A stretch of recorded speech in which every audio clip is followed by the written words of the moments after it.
आबादी शुरू होते ही वो दोनों तेज कदमों से चलते हुए मेरे करीब आ गए। मुसलसल चलने की वजह से पलवशा की चाल में भी लंगड़ाहट कम हो गई थी। सरदार ने मेरे करीब आते ही पूछा, कमांडर नसरुल्लाह खान खोजल खेल की बैठक में बैठ जाएं। मैंने कहा जी हाँ, और मोहतरमा को अब खुदा हाफिज कह दो। वो बोला, अगर मैं सिफारिश करूं कि सुबह तक ये हमारे साथ रहेगी? मैंने कहा कोई जरूरत नहीं। सरदार ने दुख भरे लहजे में कहा, यार मेरा इतना हक नहीं बनता कि मैं मुंह बोली बहन को 1-2 रातें अपने पास रख लूं। मुझे एहसास हुआ कि पलवशा के बारे में मैंने कुछ ज्यादा ही सख्त रवैया रखा था, इतना कि उसकी दुश्मनी में सरदार की दोस्ती को भी पसे पुष्ट डाल रहा था। मैंने कहा ठीक है, अगर तुम मुसिर हो तो सुबह आखिरी हद है, उसके बाद अगर तुमने इसरार किया तो मैं खुद चला जाऊंगा। उसने कहा, मैं जानता हूँ।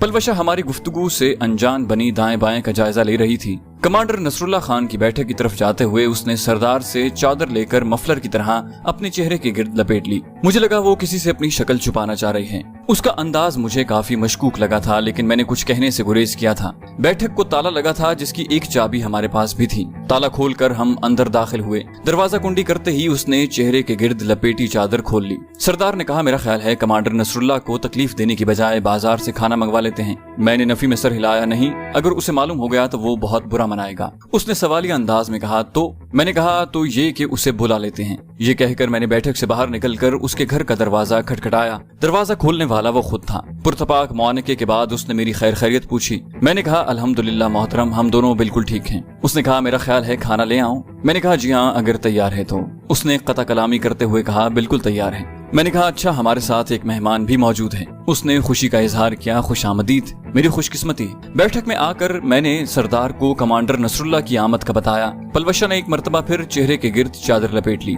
मेरी तरह सरदार को भी उसका ये फेल अजीब लगा था। वो पूछे बिना नहीं रह पाया था। चेहरा छुपाने की क्या जरूरत आन पड़ी? वो बड़े इत्मीनान से बोली, क्योंकि कमांडर नसरुल्लाह मेरा उस्ताद है और मैं नहीं चाहती कि वो मुझे पहचान ले। सरदार ने हैरानी से पूछा, उस्ताद? पलवशा ने जवाब देने से गुरेज किया, लंबी कहानी है। उसी वक्त कमांडर खाने के बर्तन लिए नमूदार हुआ। पलवशा नजर झुकाकर नीचे देखने लगी। सरदार से हाथ मिलाकर कमांडर नसरुल्लाह ने उसकी जानिब भी हाथ बढ़ा दिया था। उससे हाथ मिलाते हुए भी पलवशा ने अपनी नजरें झुकाए रखी थी, लेकिन कमांडर नसरुल्लाह ने उस बात पर ध्यान दिए बगैर कहने लगा, आप लोग खाना खाएं, मैं कहवा लेकर आता हूँ। मैंने कहा, आप भी हमारे साथ शामिल होना। उसने कहा, नहीं, मैं खा चुका हूँ, दिन का खाना मैं 10 बजे तक खा लेता हूँ। और वो बाहर निकल गया। पलवशा के जबड़ों में अभी तक दर्द हो रहा था। वो बमुश्किल आधी रोटी चबाकर पीछे हो गई। सरदार को भी मालूम था कि उसने खाने से क्यों हाथ खींचे हैं। खामखा की बदमज़गी से बचने के लिए उसने पलवशा से पूछने की जरूरत महसूस नहीं की थी। हमारे खाना खाने तक कमांडर नसरुल्लाह कहवा ले आया था। हमारे लिए प्यालियों में कहवा उंडेल कर उसने बर्तन समेटे और दोबारा बाहर निकल गया। उसके वापस आने तक हम कहवे की प्यालियां खाली कर चुके थे। उसने पूछा, कुछ और चाहिए? उसके अंदाज से जाने क्यों मुझे ऐसा लग रहा था कि वो पलवशा को पहचान गया है, इसीलिए वो उसकी जानिब देखने से गुरेज कर रहा था। अब ये बात मुझे वाज़ेह नहीं थी कि आया वो पलवशा को बतौर पलू खान के जानता था या उसकी पलवशा वाली असलियत से वाकिफ था। अगर वो असलियत से वाकिफ होता तो कभी भी उससे हाथ न मिलाता। मैंने कहा, कुछ नहीं चाहिए, अलबत्ता ये अपने साथ लेते जाएं। मैंने अपने और सरदार के थैलों से क्लैशनकोफे निकाल कर उसकी जानिब बढ़ा दी। उसने पूछा, इनका क्या करना है? मैंने कहा, ये माले गनीमत है, हमने कबील खान के आदमियों से छीना है, मजीद कमांडर अब्दुल हक से पूछ लेना। उसने कहा, समझ गया। तीनों हथियार और कहवे के बर्तन उठाकर वो बैठक से निकल गया। चारपाई पर लंबा होते हुए मैंने सरदार को कहा, मुझे तो सख्त नींद आ रही है, अगर तुमने भी लेटना है तो दरवाजा अंदर से कुंडी कर देना। सरदार ने कहा, नहीं, हम जरा बाजार तक जा रहे हैं। ठीक है कहकर मैंने आंखें बंद कर ली और चंद लम्हों में मैं गहरी नींद सो गया। मेरी आंख दरवाजा खुलने की वजह से खुली थी। इससे पहले कि मैं उठकर आने वाले का जायजा लेता, मेरे कानों में सरदार की आवाज पड़ी। वो पलवशा को कोई बात कह रहा था। उठने का इरादा तर्क करके मैंने फिर से आंखें बंद कर ली। चारपाई की चिरचिराहट के साथ पलवशा की आवाज उभरी, आपका दोस्त तो अभी तक नहीं जागा। सरदार बोला, सारी रात जागता रहा है, 5-6 घंटे तो सोएगा। पलवशा की आवाज में हैरानी थी, सारी रात क्यों जागता रहा है? सरदार ने जान छुड़ाने के अंदाज में कहा, मालूम नहीं। वो बोली, अच्छा भाई, मेरी दरखास्त पर गौर किया कि नहीं? वो बोला, देखो पलवशे, मैं अपनी मजबूरी तुम्हें बता चुका हूँ, अगर ये मुमकिन होता तो मुझे भला क्या मसला था। वो बोली, इसमें नामुमकिन की क्या बात है? अगर आप कहें तो मैं आपके दोस्त से बात कर लेती हूँ, बल्कि मैं कबील खान की मौत के बाद इसे कत्ल करने का इरादा भी मुलतवी कर दूंगी। सरदार ने उसे झिड़का, तुम्हारी इन्हीं बातों से वो चिढ़ता है। वो बोली, भाई यकीन करो, मेरी वजह से आप लोगों को सहूलत ही मिलेगी। मैं इस इलाके से अच्छी तरह वाकिफ हूँ, आपकी बहुत अच्छी रहनुमाई करूंगी। सरदार ने उसके इसरार से तंग आकर मौजू तब्दील करने की कोशिश की। अच्छा, तुमने ये नहीं बताया कि कमांडर नसरुल्लाह तुम्हारा उस्ताद कैसे हो गया? पलवशा ने इस मौजू से पहलू तही करना चाही। भाई कहा तो था लंबी कहानी है। सरदार मुसिर हुआ तो मुख्तसर करके सुना दो। वो बोली, अबू जान कबील खान का लश्करी था। उस वक्त कबील खान असलहे और मनशियात की स्मगलिंग करता था। एक दिन उस खबीस की नजर मेरी बहन पर पड़ी। वो उस वक्त 17 साल की थी और खुद से 4 साल छोटे भाई के साथ बकरियां चरा रही थी। उस पर नजर पड़ते ही कबील खान ने अपने आदमियों को हुक्म दिया कि मेरी बहन को पकड़कर गाड़ी में डाल लें। 2 आदमियों ने मेरी मासूम बाजी को पकड़कर जबरदस्ती गाड़ी में घुसेड़ दिया। भाई उस वक्त थोड़ी दूर खड़ा था। बाजी को बचाने के लिए वो दीवानावार भागा। उसके करीब पहुंचते तक गाड़ी आगे बढ़ गई थी। उसने चलती गाड़ी पर चढ़ने की कोशिश की, मगर एक जालिम ने उसे लात मारकर नीचे गिरा दिया। हमारी बदकिस्मती के नीचे गिरते हुए भाई का सर एक पत्थर से टकराया और वो बेहोश होकर गिर पड़ा। उसे सबसे पहले एक मोटर सवार ने देखा जो गांव से गुजरकर अंगूर अड्डे जा रहा था। भाई का लहूलुहान जिस्म देखते ही वो लोगों को इत्तला देने के लिए वापस पलटा, मगर जब तक लोग उसके पास पहुंचे वो बाकी नहीं रहा था। अबू जान उस वक्त पंजाब गए हुए थे। घर में मैं और अम्मी जान अकेली थी। लोग जब भाई की लाश उठाकर लाए तो घर पर गोया कयामत टूट पड़ी। भाई के मौत के साथ हमें बाजी के गायब होने की फिक्र खाई जा रही थी और ये फिक्र अबू जान की वापसी से पहले एक और कयामत की सूरत में जाहिर हुई। भाई की मौत के चौथे दिन हमें बाजी की लाश भी मिल गई थी। इस तरह के मरने से पहले वो कई अफराद की दरिंदगी का शिकार हुई थी। अबू जान वापस आए तो कई दिन तक इस सदमे से बाहर ना सके। उसके बाद उन्होंने कातिल की तलाश की कोशिशें शुरू कर दी। कबील खान के मुहाफिजों में अबू जान का एक दोस्त शामिल था। उसने अबू जान को असल वाक़े की इतला दे दी। यूं भी अबू जान को पहले से कबील खान पर शक था, क्योंकि उसकी दरिंदगी का शिकार होने वाली बाजी पहली लड़की नहीं थी। इससे पहले भी कई लड़कियां उसकी हवस की भेंट चढ़ चुकी थीं।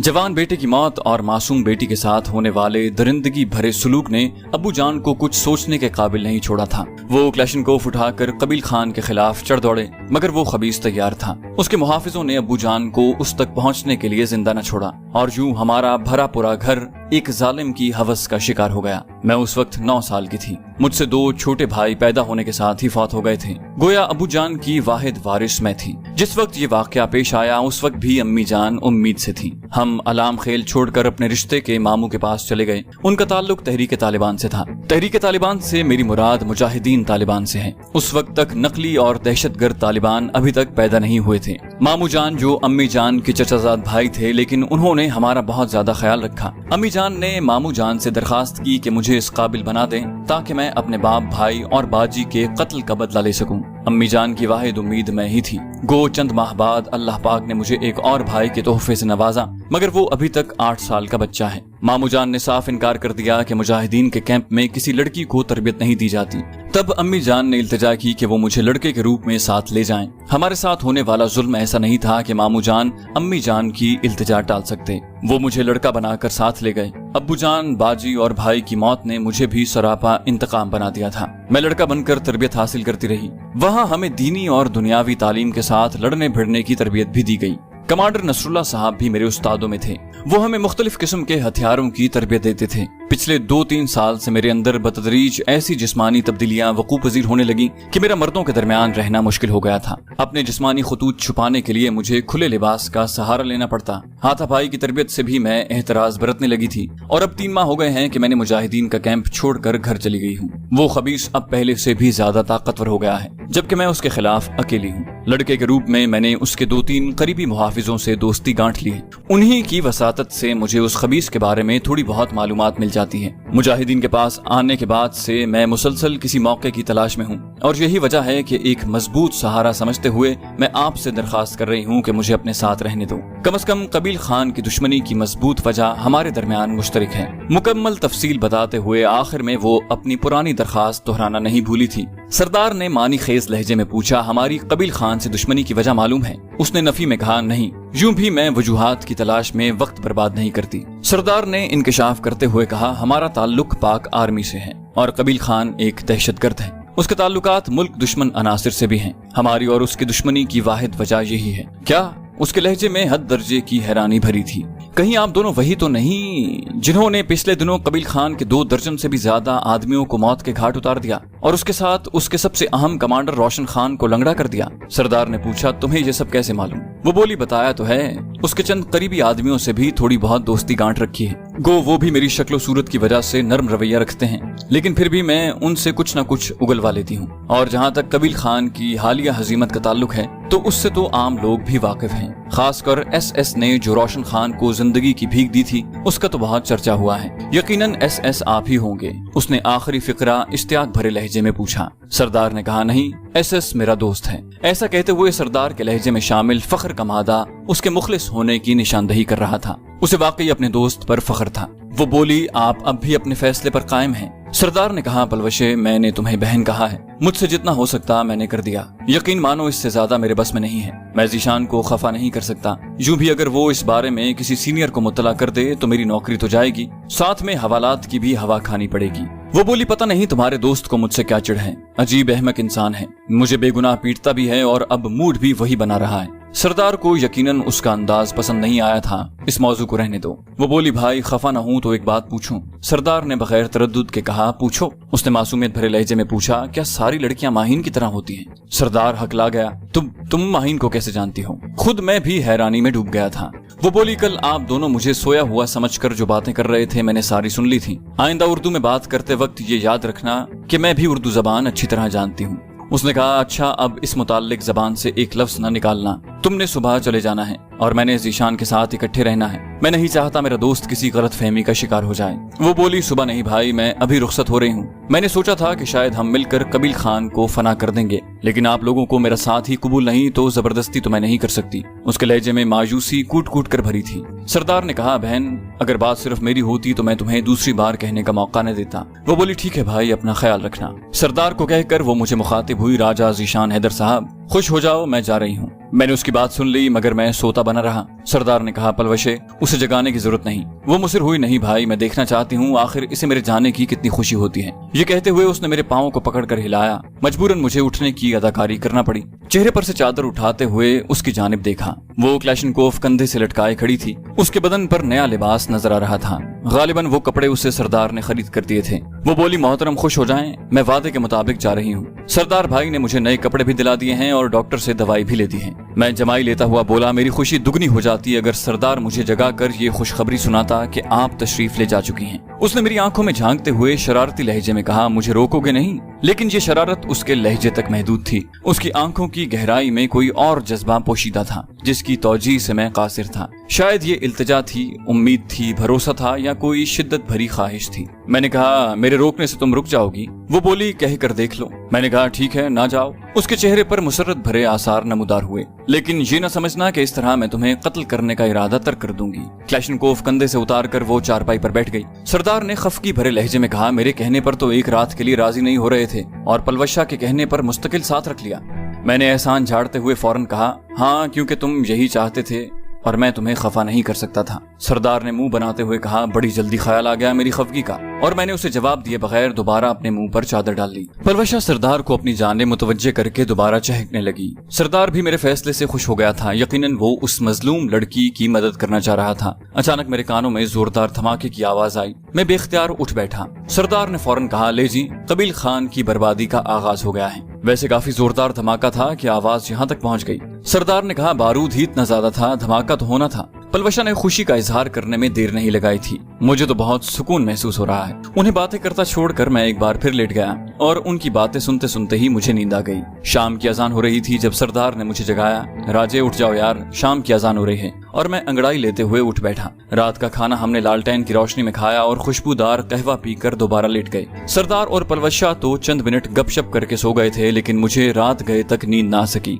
मैं मौजूदा हालात पर गौर करता रहा। पलवशा जोर जबरदस्ती से हमारे साथ शामिल हो गई थी। उसकी दुख भरी कहानी सुनकर मुझे मजबूरन उसे साथ रहने की इजाजत देना पड़ गई थी। यूं भी वो उसी इलाके की थी और मुझे उम्मीद थी कि उसका साथ हमारे लिए फायदेमंद ही होना था। यूं ही पलवशा के बारे में सोचते सोचते मैं नींद की वादियों में खो गया। सुबह नाश्ते के बाद हम डी ब्लॉक जाने के लिए तैयार थे। नाश्ते के बर्तन समेटते हुए कमांडर नसरुल्लाह ने कहा, पल्लू खान, कोशिश करना कि इन लोगों का साथ न छोड़ना। पलवशा ने घबरा कर कहा, जी उस्ताद जी। उसका चेहरे के गिर्द चादर लपेटना काम नहीं आ सका था। कमांडर नसरुल्लाह ने उसे आसानी से पहचान लिया था। बेटे, मैं तुमसे मुजाहिदीन का साथ छोड़ने की वजह तो नहीं पूछना चाहता, लेकिन इतना याद रखना, जाती लड़ाई से ज्यादा अल्लाह पाक के रास्ते में लड़ने की अहमियत होती है। उसने इस बात में सर हिला दिया। आप ठीक कह रहे हैं उस्ताद जी, लेकिन बाज़ औक़ात इंसान किसी के जुल्म और ज्यादती का ऐसा डसा होता है कि वो इंतकाम के अलावा किसी काम के काबिल नहीं रहता। वो बोले, अल्लाह पाक तुम्हारे लिए आसानियां पैदा करे, और पलवशा के सर पर हाथ रखते हुए वो बाहर निकल गया। उसके साथ बात करते वक्त पलवशा का लहजा काफी भारी और मर्दाना सा महसूस हुआ था।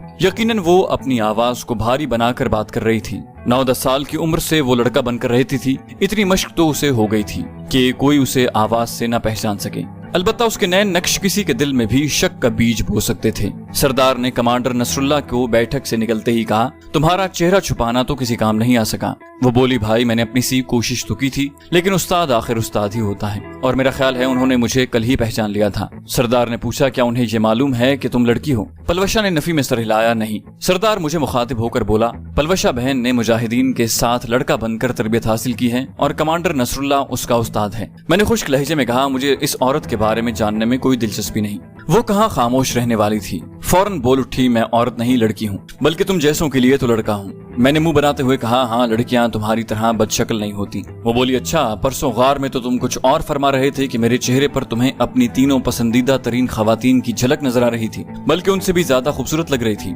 बगैर लगी लिपटी रखे वो उस दिन की बात उगलते हुए सरदार की तरफ मुड़ी। भाई, इसने ऐसा ही कुछ कहा था ना? सरदार कहकहा लगाकर हंसा, हाँ कुछ ऐसा ही। चलो। खिसियाते हुए मैंने अपना सफरी थैला कंधों से लटकाया और बाहर की जानिब कदम बढ़ा दिए। इस चालाक और बेबाक लड़की की बातों का जवाब देना मुश्किल हो रहा था। लिहाज रखना तो उसे आता ही नहीं था। उसने शोखी भरे लहजे में पूछा, वैसे सच बताओ राजा साहब, उस वक्त झूठ बोल रहे थे या अभी? मैं उसकी बात सुनी अनसुनी करते हुए चलता रहा। सरदार ने मौजू तब्दील करते हुए पूछा, वैसे यहाँ से अलाम खेल के लिए गाड़ी तो मिल जाती होगी? यकीनन वो नहीं चाहता था कि मैं पलवशा की बातों पर गुस्सा खाकर कोई उल्टा सीधा बोल बोलूं या उसे साथ रखने के फैसले में तरमीम कर दूं। वो बोली, जी भाई, न सिर्फ अलाम खेल के लिए बल्कि वाना, डाबर मियानी, देर जवाल, रिग़्ज़ई, शालूम वगैरह के लिए आसानी से गाड़ी मिल जाती है। अंगूर अड्डे से वैगन में बैठकर हम अलाम खेल रवाना हुए। मेरा इरादा था कि उसे खिड़की वाली तरफ बिठाकर उसके साथ सरदार को बैठने को कहूंगा, मगर मेरे कहने के बावजूद उसने नफी में सर हिलाते हुए कहा, पहले तुम बैठो। और मैं खिड़की के पास बैठते ही वो सरदार से पहले अंदर घुसकर मेरे साथ बैठ गई। मेरे जहन में सरदार की कही हुई बातें ताजा हो गई थी कि मुझे लगता है कि पलवशा तुम्हारी जात में खासी दिलचस्पी ले रही है, और मैंने ये सुनकर उसे झिड़क दिया था। लेकिन अब उसका मेरे साथ बैठने में दिलचस्पी लेने ने मुझे सरदार की कही हुई बात सोचने पर मजबूर कर दिया। गाड़ी चलने के बाद मैंने महसूस किया कि वो बिल्कुल मेरे साथ चिपकी बैठी है, लेकिन मैंने इस बारे में मुंह खोलने की बजाय बाहर का नजारा करता रहा। इस इलाके को ज्यादा से ज्यादा पहचानना जरूरी था। अलाम खेल पहुंचने से किलोमीटर 1.5 किलोमीटर पहले वो सरदार को दबे लहजे में मुखातिब हुई, ये वो जगह है भाई जहाँ वो वाकया पेश आया था। करके सरदार ने मजीद तबसरा करने से गुरेज किया। अलाम खेल में उतरते ही मैंने सरदार को कहा, वैसे बेहतर तो यही होगा कि ये यहीं रुककर हमारी वापसी का इंतजार करें। सरदार के कुछ कहने से पहले उसने कहा, बिल्कुल नहीं, मुझे तुम पर जरा भी एतमाद नहीं। अपनी कही हुई बात से फिरने के लिए तुम जरा भी देर नहीं लगाते। क्या पता वापस आते हुए तुम मुझसे छुप कर निकल जाओ। मैंने बिगड़ते हुए कहा, मेरा ख्याल है हमने तुम्हें साथ रखने का ना तो मुआवजा लिया है और ना वादा किया है, फिर इस धूस जमाने का मतलब? वो तुर्की बतुर्की बोली, तो ये मुआवजा कम है कि एक लड़की तुम जैसे सड़ियल के साथ रह रही है। सरदार ने उसे कड़े तेवरों से घूरा पलवशे, मगर उसने बेपरवाही से कंधे उचका दिए। मैंने कहा, तुम्हें मजलूम समझना ही मेरी गलती थी, और मैंने मतलूबा समत कदम बढ़ा दिए। वो बोली, चलो अपनी कोई गलती तो तुमने तस्लीम कर ली। उसने मेरे पीछे कदम बढ़ा दिए। डी ब्लॉक से वहाँ आते हुए हमें कोई दुश्वारी पेश नहीं आई थी, क्योंकि हम मुसलसल नशेब में चलते आए थे। अब वहाँ तक जाते हुए बुलंदी का सफर तय करना था, जो बिलाशुबा मुश्किल था। पलवशा मकामी थी और पहाड़ी इलाके में चलने फिरने का उसका तजुर्बा हमसे कहीं ज्यादा था। उसके उठते कदम देखकर लगता ही नहीं था कि वो चढ़ाई पर चढ़ रही है। वो हमसे चंद कदम आगे थी और हमारे लिए उसे कई मर्तबा अपने कदमों की रफ्तार कम करना पड़ी। सरदार का सफरी थैला उसने जबरदस्ती उससे लेकर अपने कंधों पर डाल लिया था। डी ब्लॉक के नीचे से गुजरने वाले नाले में पहुंचकर हमने हाथ लहराकर ड्यूटी पर मौजूद संतरी को अपनी जानिब मुतवज्जे किया और फिर आखिरी चढ़ाई चढ़ने लगे। दरमियान तक तो पलवशा हमसे आगे आगे रही, लेकिन उसके बाद जानबूझकर हमारे अकब में चलने लगी। संतरी के पोस्ट से थोड़ा दूर ही हमें रोक दिया था। थोड़ी देर बाद हम शनाख्त का मरहला तय करके पोस्ट कमांडर के बंकर में बैठे थे। अब तक वही पिछला पोस्ट कमांडर ही वहाँ मौजूद था, इसलिए हम तारुफ वगैरह की जहमत से बच गए थे। रस्मी गुफ्तगू के बाद वो मतलब की बात पर आ गया। आपका राइफल का एमुनिशन पहुँच गया है और औरंगजेब साहब ने कहा है कि आप जैसे ही यहाँ पहुँचते हैं जीशान को कहना मुझसे बात कर ले। मैंने पूछा, फोन पर? पोस्ट कमांडर ने कहा, जी हाँ, आई कॉम की रेंज से तो वो बाहर हैं। मेरे बात कराओ कहने पर उसने फोन का रिसीवर उठाया और 0 डायल करके कहने लगा, मेजर औरंगजेब को लाइन पर ले आओ, उन्हें कहो जीशान ने बात करनी है। ये कहकर उसने रिसीवर रख दिया। चंद लम्हों बाद फोन की घंटी बजी। उसने रिसीवर उठाकर कान से लगाया और फिर रिसीवर मेरी जानिब बढ़ा दिया। मैंने रिसीवर लेते ही कहा, अस्सलाम वालेकुम सर, जीशान बात कर रहा हूँ। वालेकुम अस्सलाम, कैसे हो जवान? औरंगजेब साहब की आवाज में मुझे परेशानी की झलक नजर आ रही थी। मैंने हशाश बशाश लहजे में कहा, ठीक हूँ सर। उन्होंने पूछा, और सरदार? मैंने कहा, वो भी ठीक ठाक है। वो बोले, तुम लोगों ने अल्फा 2 से राब्ता क्यों नहीं किया? मैंने कहा, जरूरत ही पेश नहीं आई, बल्कि साफ कहूँ तो हमें ख्याल ही नहीं आया था। वो बोले, देखो जीशान, अगर मैंने तुम्हें राब्ता नंबर दिया था तो इसका मकसद था तुम्हें रोजाना कम से कम एक बार तो उसे अपनी खैरियत से आगाह करना था। औरंगजेब साहब के लहजे में शामिल परेशानी से मेरा दिल हौलने लगा था। मैंने होंठ काटते हुए कहा, सर मैं माजरत खा हूँ, आइंदा ख्याल रखेंगे। वो बोले, सरदार की बीवी वज़ाए हमल में जांबर न रह सकी, आज उसे गुजरे हुए 3रा दिन है, अलबत्ता नौमौलूद ठीक ठाक है। मेरी आवाज लड़खड़ा गई। क्या ऐसा कैसे हो सकता है? वो बोले, मुझे परसों ही तुम्हारे कमांडिंग ऑफिसर ने फोन पर ये अफसोसनाक खबर सुनाई और मैंने उसी वक्त अल्फा 2 को ये पैगाम दे दिया कि तुम्हें वापसी का हुक्म सुना दे। बहरहाल जो होना हो उसे किसी सूरत रोका नहीं जा सकता। तुम बस ये ख्याल रखना कि उसे घर जाने से पहले ये बात पता नहीं चलनी चाहिए और उसे वाना तक भी छोड़ाओ। मैंने कहा, ठीक है सर। उसके अलावा मेरे पास कहने को कुछ था ही नहीं। वो बोले, जीशान मुझे अफसोस है, लेकिन एक दिन सबको जाना है। मैंने कहा, जी सर। वो बोले, अगर तुम भी छुट्टी जाना चाहो तो? मैंने कहा, फिलहाल तो नहीं सर। वो बोले, ठीक है, मजीद बातों का वक्त नहीं, मैं इस वक्त वाना में हूँ, बाकी बातें इकट्ठे बैठ कर करेंगे, फी अमानिल्लाह। मैंने रिसीवर रख कर एक गहरा सांस लिया और फिर होंठों पर जबरदस्ती मुस्कुराहट बखेरता हुआ सरदार को बोला, खान साहब मुबारक हो, बेटा हुआ है। वो खुशी से उछल पड़ा। सच में? मैंने कहा, हाँ यार, और दूसरी खुशखबरी ये है कि तुम्हारी छुट्टी भी हो गई है। उसने मुसरत भरे अंदाज में कहा, शुक्रिया यार, लेकिन तुम फोन पर तो यूं बात कर रहे थे जैसे कोई अफसोसनाक वाकया हो गया है। मैंने मजाहिया अंदाज अपनाते हुए कहा, इससे बड़ी अफसोसनाक बात क्या होगी कि एक और सरदार दुनिया में आ गया है। मगर मेरे दिल की जो हालत थी उसके बारे में सिर्फ मेरा रब ही जानता था। वो औरत जिसे मैंने आज तक देखा नहीं था लेकिन उसे अपनी बहन की तरह समझता था, यकीनन उसकी किस्मत में अपने महबूब शौहर की बेवफाई देखना नहीं लिखा था। यही वजह थी कि वो लीजोना की आमद से पहले ही अपने शौहर से दूर चली गई थी। सरदार ने बेसब्री से कहा, मेरा ख्याल है हमें अभी निकलना चाहिए, यहाँ से शिकई तक काफी देर लग जाएगी। मैंने कहा। पलवशा ने फौरन पूछा, शिकई क्यों? मैंने तल्ख लहजे में जवाब दिया, तो ये वाना हेलीकॉप्टर में उड़कर जाएगा क्या? वो महसूस किए बगैर बोली,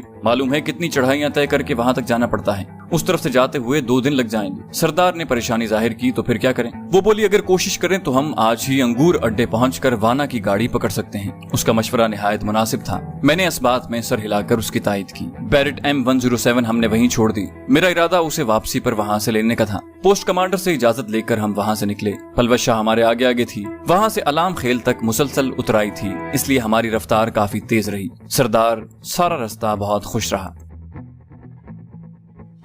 चैनल को सब्सक्राइब कीजिए और बेल आइकन पर क्लिक कीजिए ताकि आपको तमाम वीडियोस फौरन मिलती रहें।